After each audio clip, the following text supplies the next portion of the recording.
everyone, and welcome to another episode of my knitting podcast. I'm Ray, I'm a writer and a knitter, and I live in Edinburgh in Scotland. My knitting podcast, Sugar Plum Robin, is a somewhat infrequent occurrence at the moment. It has been about 3 weeks since I last recorded an episode, and that's primarily because of the lockdown here, which means both my children are at home and time to myself is very short and often quite late at night, which is not the best for recording podcasts. So today I have a little bit of time and I'm so excited and pleased to be here chatting about knitting with you. I love to sit and chat about knitting, and this podcast in such a short time has become a really special part of my week and my routine, and I've been missing it. So hello everybody. If you're new, welcome to my podcast, and if you are not new and you've been here before, then welcome back. You are very welcome indeed. So as I mentioned, I am a writer. I write poetry primarily, so I start and end each episode with a poem. This time I was thinking about how it's just a few days past Valentine's Day, so I was thinking about love poems. And love poems are a big genre for poetry. There is a lot of them and a lot of really good ones. And it made me think in particular of Shakespeare's sonnets. Now, a couple of years ago, I was asked to contribute to this book, 154, which is a collection of contemporary responses from contemporary poets in response to Shakespeare's 154 sonnets. And it's a lovely project. And I was asked to write a response to Shakespeare's sonnet 80.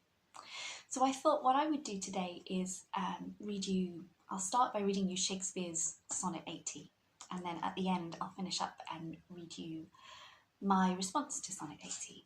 So that way, the podcast is kind of bookended with these two poems.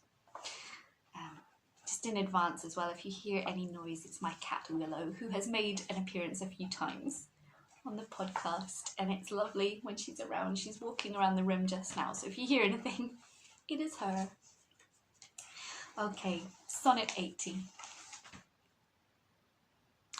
Oh, how I faint when I of you do write, knowing a better spirit doth use your name, and in the praise thereof spends all his might, to make me tongue-tied, speaking of your fame. But since your worth, wide as the ocean is, the humble as the proudest sail doth bear, my saucy bark, inferior far to his, on your broad main doth wilfully appear. Your shallowest help will hold me up afloat, whilst he upon your soundless deep doth ride. Or, being wracked, I am a worthless boat, he of tall building and goodly pride. Then, if he thrive, and I be cast away, the worst was this, my love was my decay. So, what a lovely sonnet, bit of melodrama there as always from Shakespeare, and it was an honour to write a response to it. And I write a lot of sonnets, and it's a very famous form, so I'm presuming many of you know it, but it's a poem that's in 14 lines. Traditionally it's in iambic pentameter, which Shakespeare uses a lot. It's just the rhythm. Basically it means there are 5 stresses per line with the stress on every second syllable. So it's like da-dum, da-dum, da-dum, da-dum, da-dum. And there's a set rhyming scheme as well. So there are a few different rhyme schemes that you can use for a sonnet. I mean, you can do whatever you want. There's no poetry police who are going to stop you. And when I teach creative writing quite a lot, and I'm always saying, a poem can be whatever you want it to be. And if you want to call it a sonnet, if you're happy with it, that's fine. But there are some traditional rhyming schemes for sonnets, and you can definitely look them up. I've noticed that many knitters are incredibly poetic in the way that they speak and they write, or many blog posts I read or podcasts I watch. I think the way that many of these knitters speak about life, nature, their knitting, creating, is incredibly poetic. And I think maybe there's something in you that if you're a creative person, that there's some poetry in that for you. Because I notice it all the time. And I wonder how many knitters also do write in one capacity or another. I've thought this a few times when watching some of the podcasts that I really like. When I watch Kia from Kia's Bod, I always think the way she phrases things is so poetic.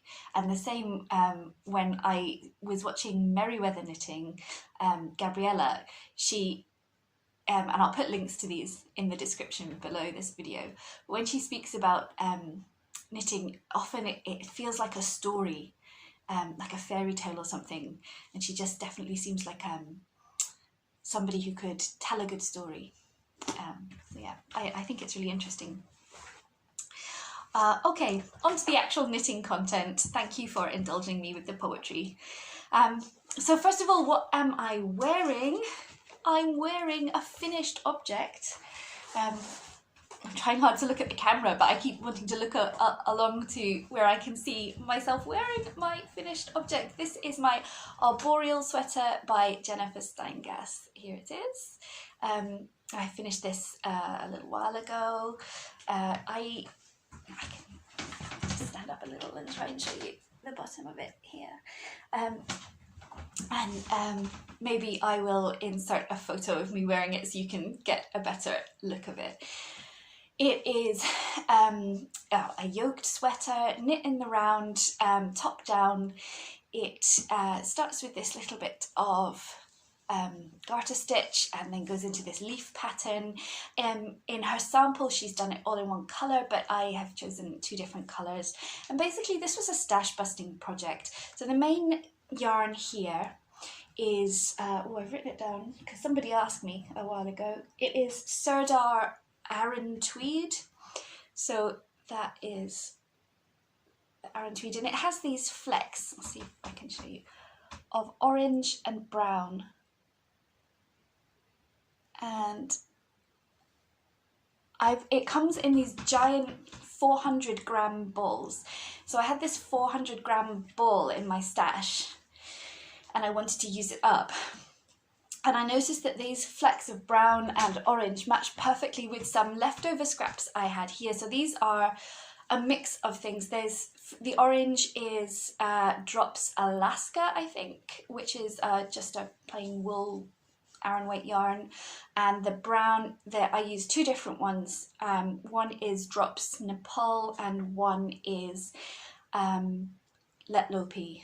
And I couldn't tell you the colours exactly, but they were little bits I had left over from other projects that I just used up.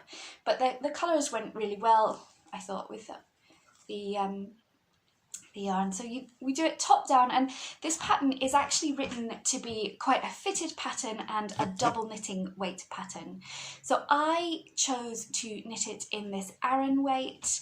I chose to knit it in this Aran weight, and but I used the same size needle as is recommended in the pattern, and that way it's just come up slightly oversized. Also, another modification I made, because I really didn't want it to be tight fitted, I left out all the waist shaping, and in fact I added on a few stitches, I think 4 stitches to the front at the bust, just to make it roomier around the bust and give me more space in it. I tend to wear more oversized sweaters.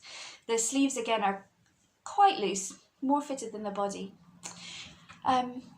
Yeah, I'm happy with it. I really like the way it turned out, but there's one thing that I think I'm going to change.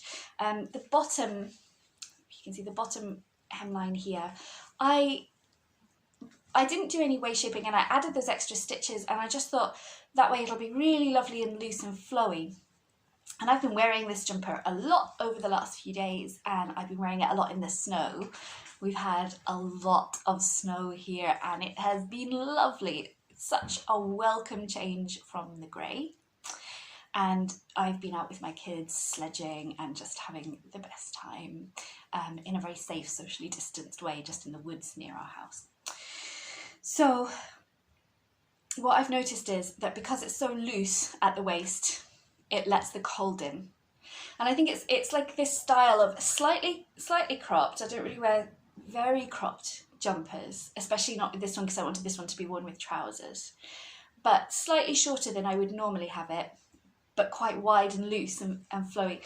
So it's that particular style. Again, like you'll be able to see on the photograph maybe that I'll put in.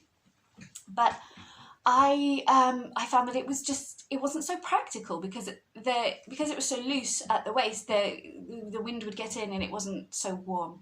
So I think what I'm going to do is rip it back to just beneath the bust and add in some waist shaping and just take it in slightly so that it's slightly more fitted. And I did the garter stitch at the bottom instead of the rib because I thought that would add to the kind of flared out effect of it. But now that's exactly what I want to undo. So I didn't weave in the last end because I wasn't completely sure when I finished it what I wanted to do about that. And I definitely think I'm going to unpick that. I'll knit it in and then I'll knit a rib at the bottom so it just tucks in and keeps a bit warmer. So at some point, there's no huge rush for that, especially because I have other projects which have deadlines and things. So I'll just get around to that when I get around to it. It's perfectly wearable as it is and I like it. Warmth is very much a factor when you live in Scotland, as I'm sure it is for many of you, wherever you live. And I always look with great envy at the people who live in these beautifully warm places where I'm sure I would just melt because actually I'm not very good in the heat because I've been living here for so long. But then they knit these beautiful like little flowy linen and cotton things and like the tops, the short sleeved things, and even in the summer here it's always take a sweater with you weather, even in the height of summer. So yeah, although they're good for layering, I suppose, those thinner pieces, those smaller pieces. So yeah, this is my first finished object and is also what I'm wearing. And I'm really pleased. One of my, not exactly resolutions, but one of my kind of intentions this year, my plans for this year, was to knit more for myself. And I have. So I feel quite good that I've done that. And also it's like a stash busty project and it was a bit of an impulse cast on. I've had the pattern for a while because I really enjoy Jennifer's patterns. I really like a yoked sweater and I think her patterns have got that bit of interest, and then those sections that are plain and fairly easy, and so you can just sit and like watch your knitting podcasts while you're doing them without having to worry too much about what you're doing. And also I think they're quite adaptable. Like the way I adapted this, it was so straightforward, and I think a lot of Jennifer's patterns are like that. You can change them around, and I think every pattern of hers that I've made I have changed in some way to make it suit me, and it's always worked quite well. So that's this one. I'm really happy with it. And something else I'm wearing, which is not knitting but I have made myself, are these earrings. They are wooden earrings. Which I've made out of cherry wood. I don't know if you can see them very well. So I don't know if I've mentioned before, but I have a chronic pain condition which sometimes flares up, and when it does, I get really sore. Sometimes just unbelievably sore, and I can't knit very well at those times if the pain is really bad, and that's rubbish because knitting is my main thing that I do to distract myself when things are overwhelming or stressful, and obviously when you're in a lot of pain, things are always overwhelming. So those times are hard. So I was thinking about something else I could do with my hands as a distraction that wouldn't require quite the same amount of movement or not the same type of movement as knitting. And my husband, he makes wooden puzzles, handmade wooden puzzles, which are really cool. and he has a lot of wood and materials and tools, and so he has been showing me how to use them, and I have been making like nature themed little pieces. I've been learning how to do it. So these are some of the ones that I've made. These are little leaves made out of cherry wood. They're beautiful. So I cut them with a laser, and then I sand and stain. Sometimes these ones are unstained. They're just waxed. I use beeswax to finish them. Although I also have like a vegan wax that I can use. And yeah, so I've been making those, and it's been really nice. And I've also been making some little wooden stitch markers and progress keepers and things like that. And I've been really enjoying it. It's really nice to do, and it's such a soothing, calm, kind of sensory thing to make, and I've been loving it. So I'm going to talk a little bit more about that later on as well. I actually have a little giveaway planned where I'm going to give away some of my little wooden things that I've been making. So stick around and I'll tell you a bit more about that in a bit when it comes to the works in progress section. But for now, because it's been a few weeks since I last podcast, I have a few finished objects. So you've already seen my Arboreal sweater, which is lovely. But one of the first things I actually finished, not long after I last spoke to you, was some socks. So as I've mentioned many times, I'm notorious for knitting one sock and then getting the second sock syndrome and not knitting the second one. And so this was a pair of socks that I started over a year ago and never finished, but now I have finished them. So they're a little scruffy because like I said, I finished them nearly 3 weeks ago, and I've just basically been wearing them non-stop ever since because of the weather being so chilly and snowy. So they have been washed, they are clean, but you have to forgive the slightly rough state of them. But yeah, these are the socks. Here we go.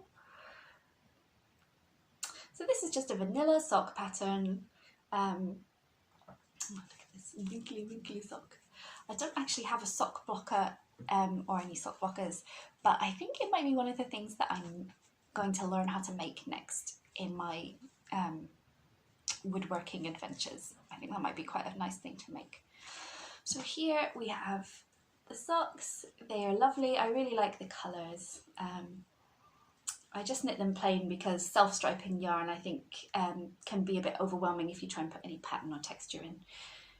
Yeah, I can't remember what the yarn is, which is something that happens to me all the time, and I'm so sorry, I'm a bad podcaster.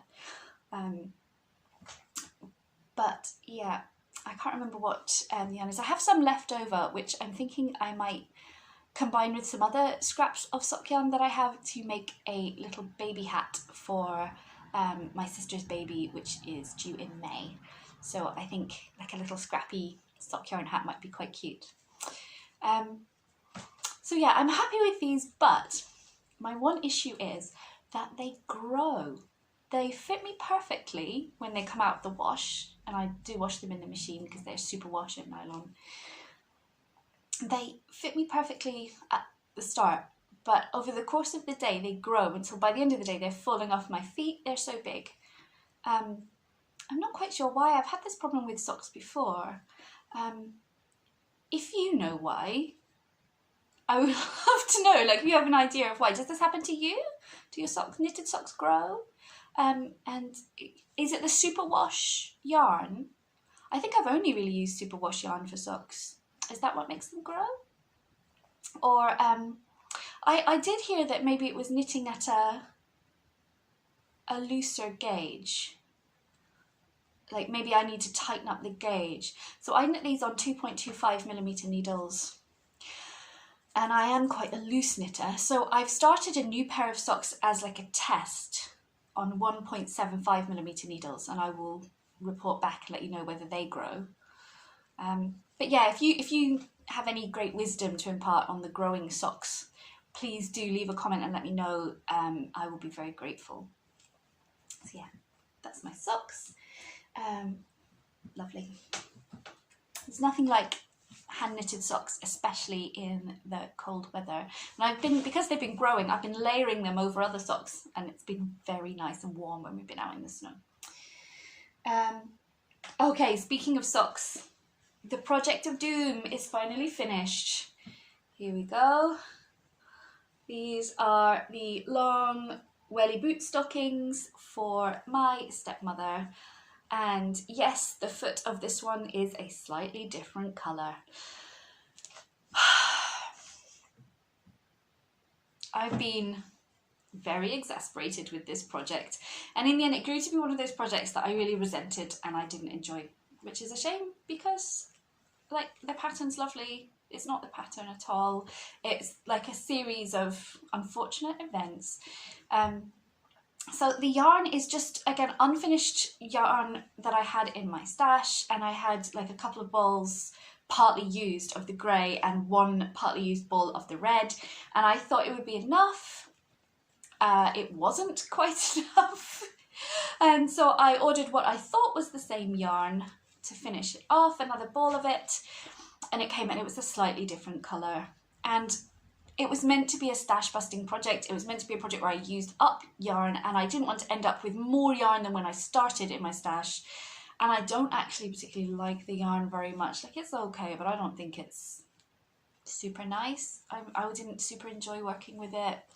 And so I just used the other colour. So my stepmother requested these socks to go in her wellies while she's working on her allotment. So they're not going to be like fancy socks that she's wearing out or being seen. So they're just going to be in a welly boot. So I just thought I'll leave it. But then when you know something isn't your best work, and you know it's not going to look great when you're done.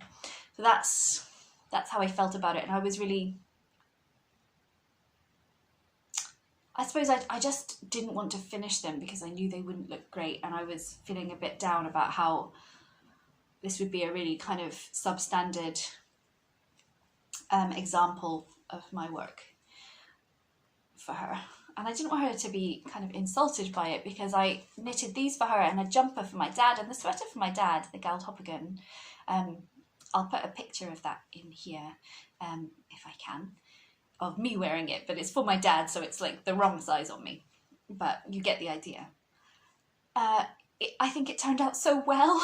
It was really nice, and then so I didn't want to send this package with like a beautiful thing for my dad and a really substandard patchy thing for my stepmom. The awkwardness, but actually she's not a knitter, and I've told her already about the problem, and she didn't mind at all. And she in fact said that, like me, she likes to wear odd socks. How did she phrase it? She said she refuses to be dictated to by the tyranny of symmetry. So in the end, it's worked out okay, and they're done. They're done. They're off the needles. They're done. So I thought I'll show them on the podcast, which turned out to take a bit longer than I thought, and then I'm going to send them, and then they're out of my life. Goodbye. They're gone. So that's that gone. Yeah, so a bunch of works in progress. I have one more work in progress, just because it's been a while since last time, and I'm very pleased with this one. I'm just honestly delighted. Sorry, I'm aware that I keep looking away from the camera onto the screen. It's distracting. So yeah, I finally finished my shawl, my simple shawl, and I think it is lovely. Here it is. I'll show you. Yeah, it's more of a shawlette really. It's quite small. It just used one skein of 4-ply yarn, 100 grams. I used pretty much all of it, and it was almost a bit of yarn chicken when I was doing the bind off, so I was doing this stretchy bind off, which requires a bit more yarn. I just put this little ruffle on the edge. And yeah, that's it. It started off as I was following a pattern, but then very quickly I decided to just abandon it. It was a pattern that had like very simple, like a few eyelets and things like that, and it had a double yarn over at the top so it would curve up, and then I didn't do the double yarn over because I just wanted it to be plain and I wasn't sure about how much yarn I had. And then after that I was just really enjoying seeing the colours and I didn't want to interrupt it with the eyelets, so I thought I'd just go on plain and do a ruffle at the bottom, which is a shawl pattern I've knit a bunch of times before and I just really like it. I think it's really wearable and it shows the colours really well. I'm so pleased with this. The colours are gorgeous. I tend to wear my shawls like this, and I wear it kind of as a cowl so I can bring it up like this if I'm cold. It's very beautiful. Again, I've worn it a bunch. This yarn is the Debbie Bliss Rialto Luxury Sock.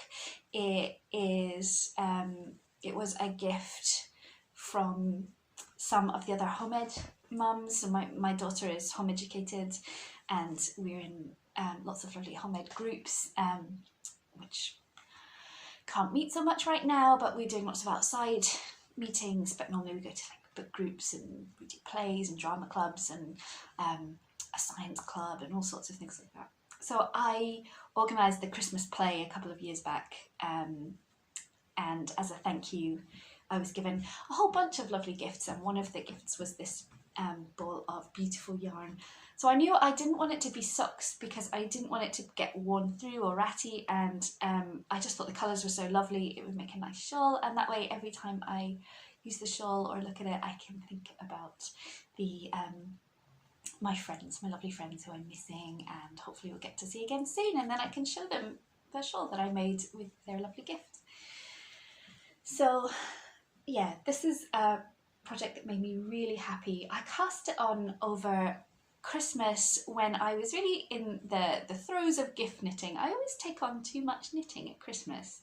I've not really learned the habit of pacing myself, and I'm really, you can hold me to this, I'm really hoping that next year I don't do as much gift knitting.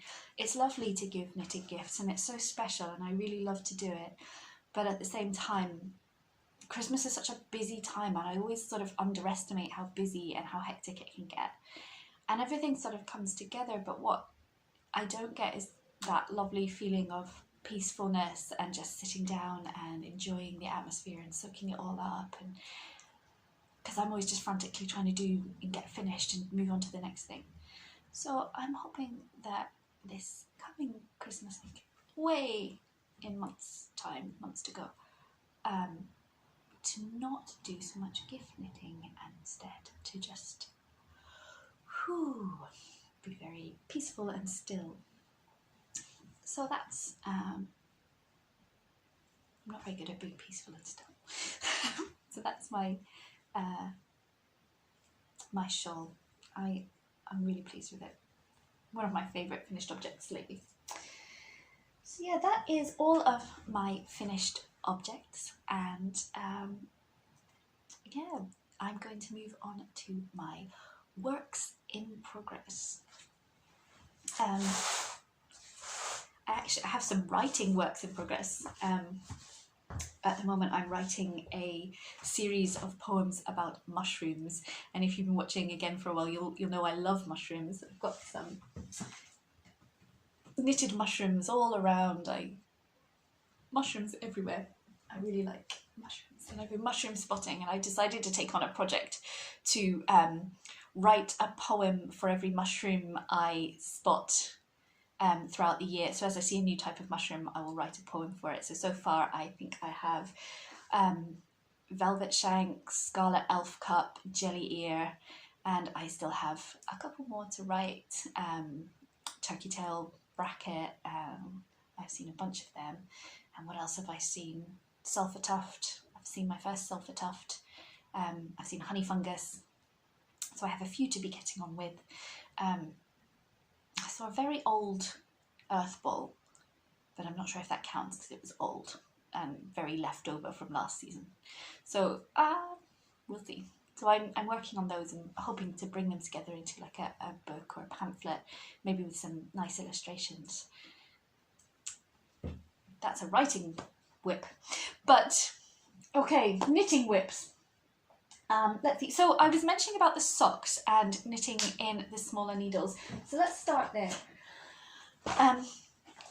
So Robin, my son, he has intellectual disability and he's gorgeous and adorable, and he normally goes to a special school, but he's been home because of the lockdown. And I have been trying to go through and, take stock of my yarn stash and organise, and I use these glass jars. I think there's one, you can see one here. I use these glass jars to store my yarn in. I have some kind of just around in baskets that I like to look at, that I sort of swap out every now and again because they're just ones I like.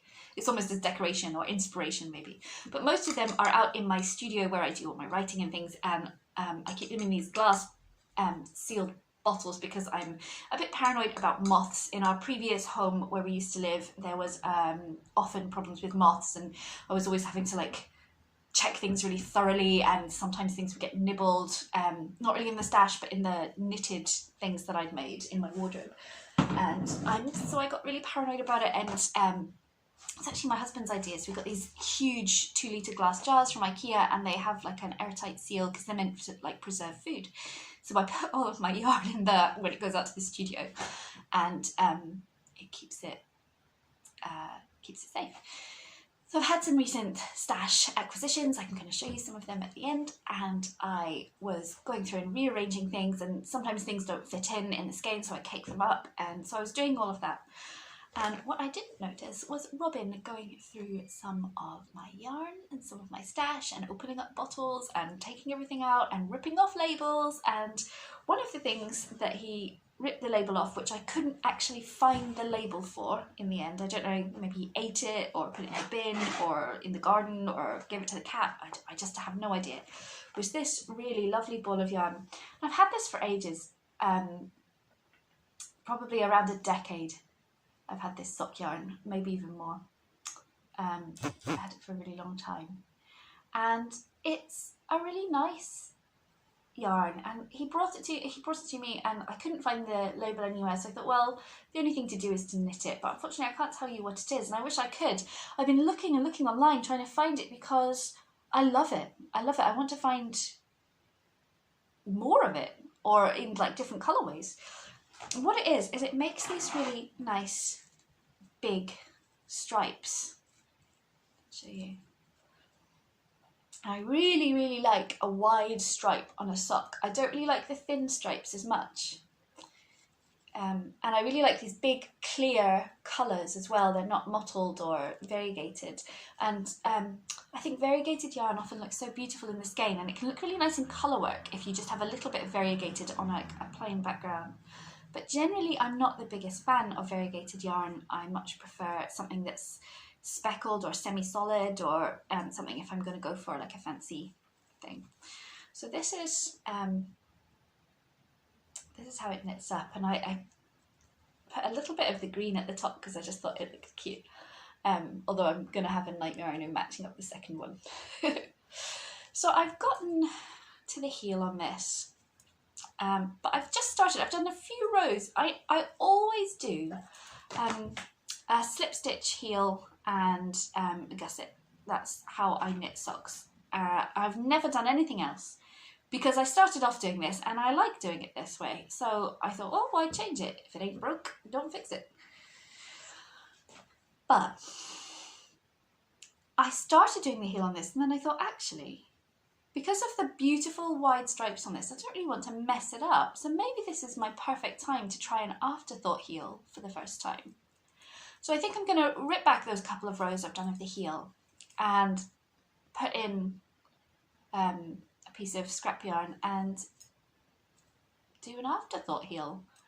And I'll let you know how that goes. Now, I know I said I would do socks 2 at a time from now on to stop my second sock syndrome happening. But actually, because I wanted to try the 1.75mm needles, I don't actually have any 1.75mm circulars, but I have these 1.75mm DPNs, and I thought, rather than, if I'm not even sure if that's actually going to work, rather than ordering new needles or which obviously I've not ever felt the need for before. So I don't know how much use I'd get. So rather than trying to get some in the middle of a pandemic, trying to get some stuff delivered to myself, I would just use the DPNs as a test and see how it goes, and hope really hard that I'm able to do the second sock. I don't know why I struggle with them. I think it's because once you've done one, it's like I've finished. And then part of the fun for me of knitting is seeing the thing appear as you make it and seeing what it looks like, and it's almost like a bit of a surprise, and it's fun. Once you've done the first one, you know what it's going to look like, so it's not a surprise anymore. So I think it's that. And I always intend to do the second one, and then it just sort of gets put to one side. But yeah, I'll try not to do that with this one. Really, really pleased with it. I think it's just such a lovely set of colours as well. Really nice for spring. If you have any recommendations for sock yarn that has wide stripes like this, I would love to hear them. I don't think I have any other sock yarn that has like such wide stripes, and I'm really enjoying it. I would love to have wide stripe sock yarn in different colourways, and so yeah, if you have recommendations, please do share them. I would love to see those and look into them. So thank you very much. I asked for recommendations actually last time for what to do with this beautiful hand-dyed mohair from Enchanted Yarn, from Nina Enchanted Yarn. It is just beautiful. The colourway is Fairy Footprints. It is kid mohair and silk, and I got some really nice suggestions for Willow. Hello, can you come down? Can you come on me? Am I paying attention to something that's not you? Oh dear. I got some lovely suggestions. I'm still pondering them, but I was really pleased with the patterns when I looked them up. I thought the patterns that were recommended, all of them were really nice. So I think I've added most of them to my queue, and I'll just see how I'm feeling when I get round to it. I always find that I'm better when I decide kind of almost on the spur of the moment what I'm going to knit with a certain yarn, because then I've got the energy for it, I've got like the enthusiasm. It's not had time to kind of go stale in my mind. Hello, Willow. Hello. Willow loves to sit on my knitting, and I find that the sheepier and more kind of natural and rugged the yarn, the more she loves to sit on it. Not sure if she was just a sheep in another life, or she just likes sheep. Are you trying to say we should get a pet sheep? Keep it in the garden. Should we get a pet sheep? Yeah. I think Audrey would like that. We've definitely not got space for a pet sheep in our garden. And in fact, we've got that horrible plastic grass, that AstroTurf stuff. We only moved in here, well, it's about 2 years ago now, but a year of that's been pandemic. We have plans to rip out the plastic grass that was here when we moved in and replace it with real grass, which is much nicer. But we've just been busy and ill with, pain, which means that I can't really do much manual labour. And also it's just a lot easier to upkeep while we're trying to look after Robin and everything's going on. We don't have to worry about mowing the lawn, but hopefully soon we will get round to it. Yes, that's right, Willow. So I just grow lots of things in tubs.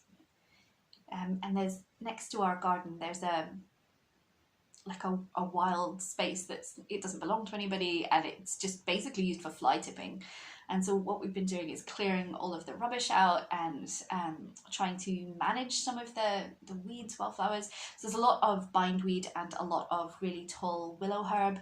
And I didn't want to get rid of any of the stuff really, because it's like a lovely wildlife area, but I just wanted to kind of manage it because some of those plants were overwhelming some of the smaller plants. Once we cleared it back, we found bluebells and lots of dandelions and like beautiful things coming up, which are really nice to have around. And yeah, and and there's lots of, it's always full of bees in the summer. It's a really nice area. We hang up lots of bird feeders in there, and we've seen a fox come in there, lots of squirrels. So it's a really lovely little place. And we're in the city, we're in Edinburgh in the city, so it's really special to have these little wild areas.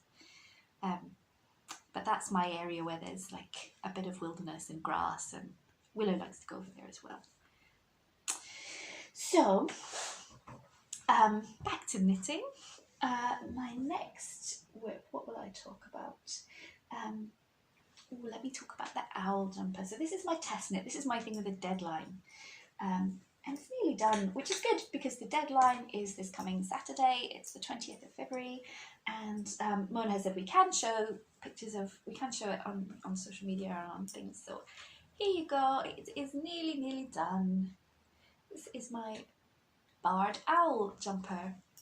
It is just beautiful. I love it a lot. Whoops. Willow loves this one because it's knit in the Plutalope, which is very rustic, so it smells very sheepy. Willow, stop attacking my jumper. So here you can see I'm sort of a third of the way through the second sleeve. I've just got to finish that up and then do the pick up the collar. I think I'm going to have to put this down. It's got a little bit of colour on here. See these leaves? When I've blocked it, you maybe be able to see a bit more clearly, but there's the barred owl sitting on the branches of a tree in the forest, and you see all the lovely leaves. Fell off the chair. It is quite fitted and quite cropped. So it's definitely something I would love to wear over a dress. I have a grey dress that I think will be perfect under this. The arms are a little looser, but the my progress keeper's fallen off. Okay. That's pretty. So here we go. And that's this back. Back is the same. It has taken me a long time. I sort of thought it'd be finished well before this, but most of that is again sort of for lockdown reasons.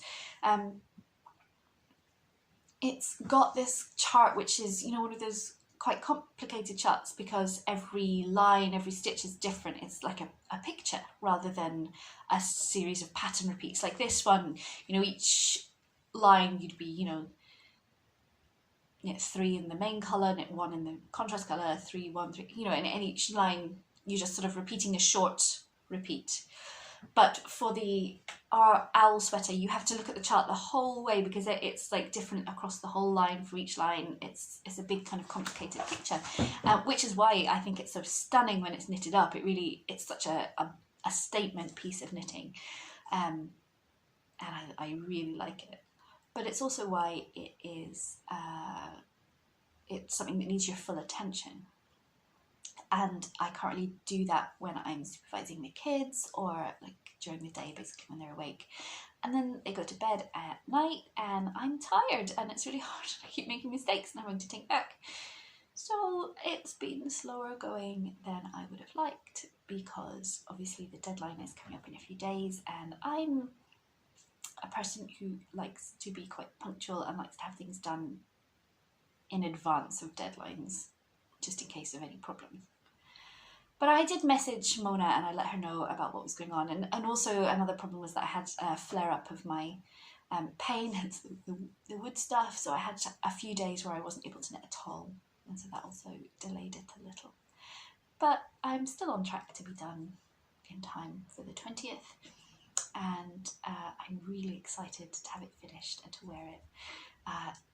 It's really beautiful, and Mona is a test knit for Mona Zilla, who's known as Bunny Muff on Instagram and I think on Ravelry, and she just makes the most beautiful patterns. I love doing colour work and her colour work designs are stunning. They are just really stunning. Her knits tend to come in a really wide range of sizes and they're really flattering for different body types, I think.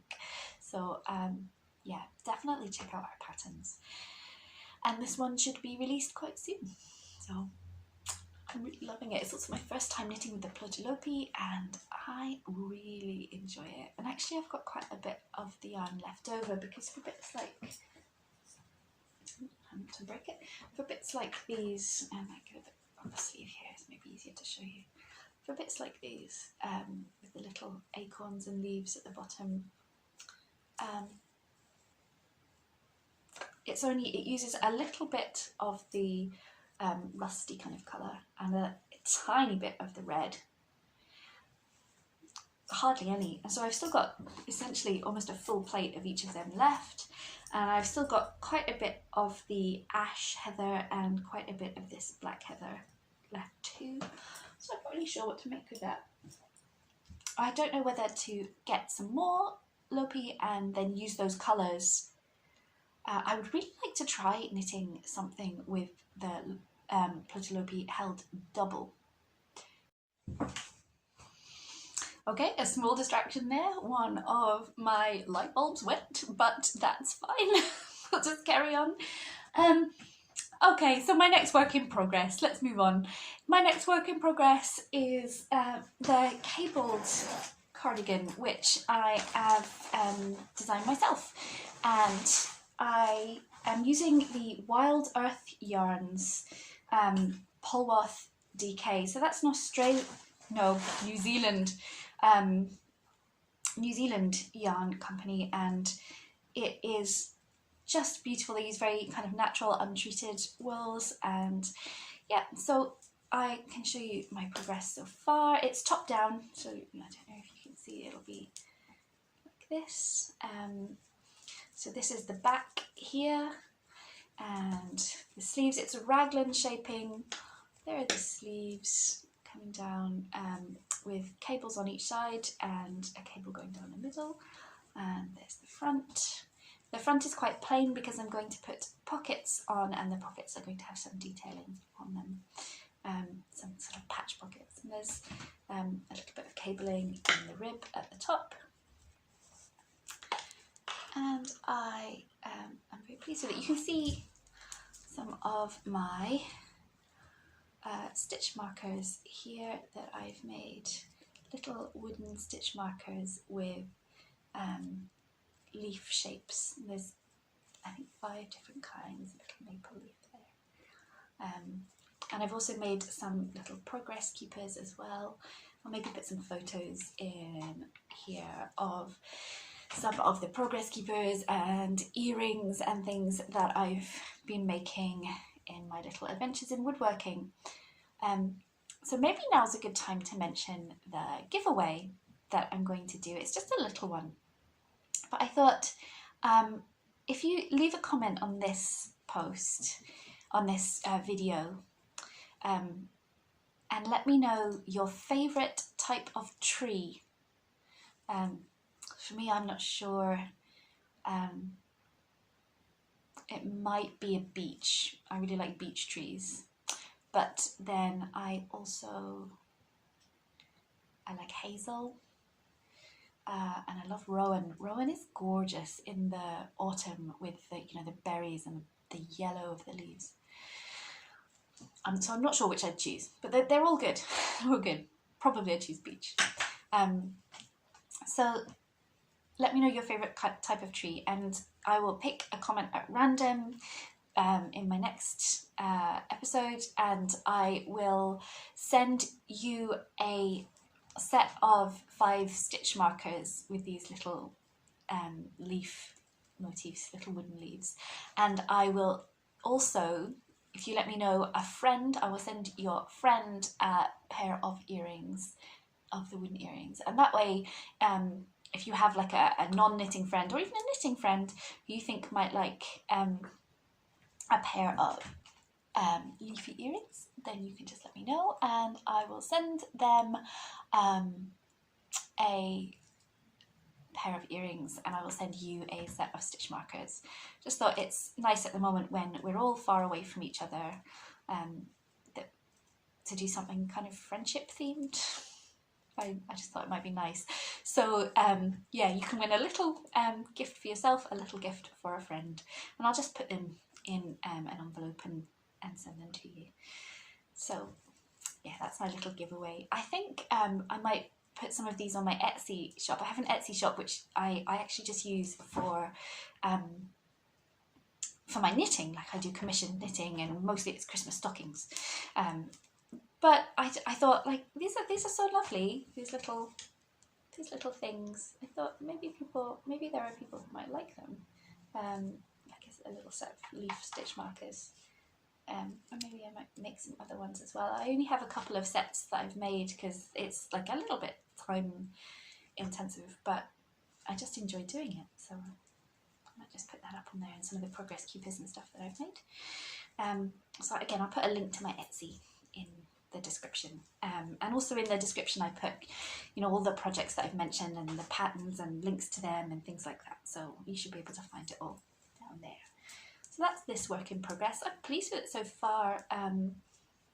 I have worked out all the sizing and stuff myself, so I'm slightly concerned that it will not fit me in the end. I'm also knitting it at quite a tight gauge for myself. It's a double knitting, but I'm knitting it on 3.75 millimeter needles because I knit quite loosely, and I wanted it to be like a nice fabric. I wanted it to look, well, I never want anything to look professional because that's the point. I want it to look like I made it, but I wanted it to have that kind of dense, really neat look. And I'm really happy with it so far. If my calculations are correct, it should end up being that the body is quite loose and the sleeves are more fitted. We'll see how that pans out. There we go. The stitch markers dangling there. The stitch markers are making me really happy at the moment. I just thought it would be nice to do a little giveaway and share some of that happiness with you all. Any more works in progress? Oh yes, just one. And it's very, very, very new. So I've only just cast it on, but I finally cast on, in this lovely bag, I finally cast on my Chanterelle sweater. Chanterelle is a pattern by the lovely Kia and Kia's Bod, and but I've literally just cast it on the other night and done the first little bit. This is going to be a really nice thing. Yeah, so this is top down, starting with a little bit of twisted rib at the top. This is the Novita Venla yarn in the colourway Oats, and I'm going to also be using as my contrast colour this yarn which I've kicked up. It is from Bird Street UK yarns, I think that's what they're called now, and it is one of their Christmas colourways. It's Satsuma in my stocking. It's this very light kind of aqua blue with little speckles of all sorts in, and one of the speckles is this kind of goldy brown, same colour as this, so I thought they might go quite well together. So the top is going to be stripes, and then we've got some sleeve in the oat colour, and then it's kind of empire waisted, and so there's like a line with some colourwork like flower motifs going around, and then there's lace at the bottom which will be in this blue. So I'm really excited about it. I started it, I told myself I wouldn't cast it on until I was done with the owl test knit, but I couldn't resist because I've been planning this since before Christmas, and I wanted to do it. So I've already cast on, but it's very little slow knitting, and it's quite simple, at least at this point. It's quite straightforward, so it's something that I can do while I'm watching knitting podcasts or in the evening when the kids go to bed. I'm not too tired to be able to do a bit of twisted rib, and then it'll go into stripes, which again, and it has, I think, the raglan. I really like raglan sleeves, raglan shaping. I think it suits me because I have got really narrow shoulders, and they're really narrow and slopey, so anything that is drop shouldered tends to fall way down my arms, because my shoulders are so narrow, and then it can look unflattering because I'm not exactly tiny in the bust and waist. Are you back? I think I need to credit you on this one as my co-star, my co-host. Say hello. This is Willow. She's our rescue cat. And we love her. She is so sweet. I always say she's my therapy pet. My emotional support cat. She comes and sits on me and everything feels a lot better. I used to run an animal rescue in a past life when before I had children, and so I love animals very much. So yes, you're shedding, Willow. You're shedding. Is it because the weather is getting more springy? Those are all my works in progress, and I've done the giveaway, and I've done almost everything. I wanted to show you some of my yarn acquisitions. I'll only do a couple, I only have a couple. So I, for Christmas, was lucky enough to get a Knit Crate subscription, which is a kind of a monthly yarn subscription. They send yarn to you every month. It's coming from the US, which means that it is very slow getting here, even compared to normal, because of the pandemic. Means that the postage is really, both people are sending a lot more stuff and ordering a lot more stuff online, and also there are fewer people working in the postal system, and they have to distance and everything. So all in all, I mean, I know that the postal workers are working really hard, and they're key workers and stuff, so I'm definitely not complaining about it. It's just kind of how it is right now, that everything is really overwhelmed. But add on top of that, we have Brexit, which is meaning that stuff from and to the EU is really messed up as well, which is then using a lot of the resources in the post. So basically, post is taking a long time to get here from other countries, and especially the US. So, yes. But I have received a couple of them already, so let me reach down and show you. So the first one I received, here's my Knit Crate box. I'm not sponsored by them in any way, not sponsored by anyone in any way. I don't have enough viewers for anything like that, and it's not why I'm doing it. I think the reason why I'm podcasting is because I can't physically go and hang out with friends and knit at the moment, and certainly no one in my immediate family wants to sit and listen to me talk about knitting for 45 minutes. So this seemed like a good option. Plus I really like watching knitting podcasts, so it seemed a good thing. Anyway, Knit Crate, this is the first box I got, and it has two lovely skeins of this, I don't know how you pronounce it, Aldine wools. So this is, it's a double knitting. It is 55% merino, fine merino wool, 30% baby alpaca, and 15% mulberry silk. How nice. And it's in this lovely, lovely bright green, which I think is a really spring green. You know, when it's spring and the trees get their brand new leaves, their first new leaves, and they're this really bright, lush, light green that deepens as the season progresses. But I think this reminds me of those first spring leaves, or maybe the wild garlic coming up by the river, huge swathes of it. So this is, I think it's lovely, and I don't know what to do with it yet. I'm just enjoying having it. I think it's such a bright colour, it might be quite overwhelming for something just as it is. So maybe it's something that I would use as a colourwork colour on a more neutral background, but I'm not completely sure. It also might be, well, it would be a great colour for like a child's knit or a baby knit or something, but it's like merino, alpaca and silk, so it maybe feels a bit silly to put it on a child when children want to be playing. Well, my children want to be playing and outdoors and rough and tumble, and they don't want to be thinking too hard about not ruining their clothes. I think that would be very sad. I know there are some children who like fancy clothes and who do think very hard about ruining their clothes, and that's fine, to each their own. But my children are not those children. My daughter often says to me, "Mum, I'm just an action kid. And she's an action kid. So the next one came in this cute bag, which Willow is attacking. Willow, do you mind? So I really like this. I'm going to use it as a project bag. But what came is 2 skeins of this. It's again the Aldine Wool Twinkle DK. So this is merino. Are you eating that? Merino, cashmere, and stellina. And it's this lovely neutral colour with this sparkly sparkle. Can you see the sparkle in it? I don't know if you can.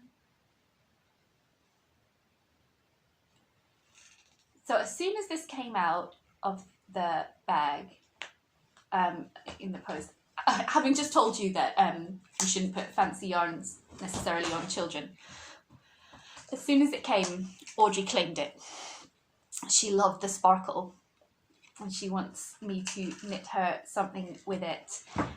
So I will make her something sparkly.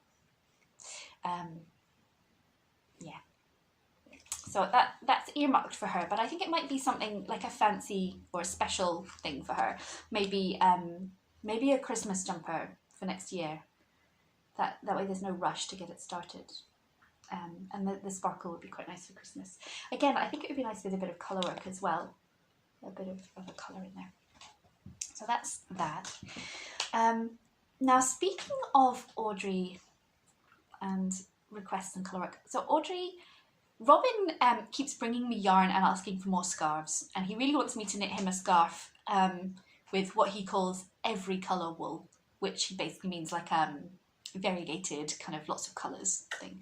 So I've got a ball of Patterns Fab acrylic in like lots of colours, which I'm going to use to knit him another scarf. I know acrylic isn't the best, but I do have a bunch of it in my stash left over, and I use it for toys and things. And Robin is quite hard on his outdoor clothes, so I have made him a red scarf, which is nice, and he wears a lot. But this every colour one I think is going to get worn out a lot and dragged through the mud a lot. So a good use for one of my old balls of acrylic. But Audrey went into my stash, taking a leaf from his book. She went into my stash and she brought me these 3 balls of wool. And she asked me to make her a dress in this colour, with this colour, with a bit of these colours. Red is her favourite colour. And I seem to knit a lot of greyish things with red and white. And maybe she was a bit inspired by my dad's Galdhoppigan sweater. I'm not sure. But she chose these. She wants a dress. So I found a pattern which I think I'm going to use. It's full of fluff. These are all just like scrappy leftover bits from other projects that she got from my like scrappy job. So I think I'm going to cast on a dress for her at some point.